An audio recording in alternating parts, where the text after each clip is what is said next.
របៀបបដូរឈ្មោះ Facebook បងប្អូនទាំងអស់គ្នាដូចថាឈ្មោះហ្នឹងយើងអត់ចង់បានទេយើងចង់បដូរណាបាទអូខេអញ្ចឹងបងប្អូនទាំងអស់គ្នាយើងចូលមក Facebook របស់បងប្អូនមកបាទបន្តមកទៀតចេញលក្ខណៈបែបហ្នឹងបងប្អូនយកកន្លែង trace 3មកបាទតមកទៀតបងប្អូន scroll ទៅលើអូសទៅលើបងប្អូនទាំងអស់គ្នាយកកន្លែង setting and privacy បាទចុចកន្លែងហ្នឹងមកបាទបន្តមកទៀតបងប្អូនយកកន្លែង setting យកកន្លែង setting ចុចលើហ្នឹងមកបាទបន្តមកទៀតចេញលក្ខណៈបែបហ្នឹងបងប្អូនទាំងអស់គ្នាយកកន្លែង see more in account center ចុចលើហ្នឹងមកបាទបន្តមកទៀតចុចលើ profile បាទបន្តមកទៀតបងប្អូនចុចលើ profile ហ្នឹងមកបាទបន្តមកទៀតបងប្អូនចុចលើឈ្មោះបាទ name ខាងលើហ្នឹង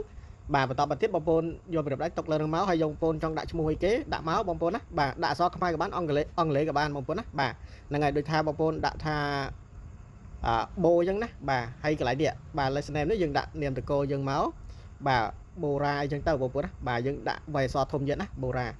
អានេះក៏អញ្ចឹងដែរណាខ្ញុំច្រឡំដាក់នេះបូរ៉ាអញ្ចឹងទៅបងប្អូនណាបាទបន្តមកទៀតបងប្អូនទាំងអស់គ្នាគឺយើងចុចពាក្យថា receive change នឹងមក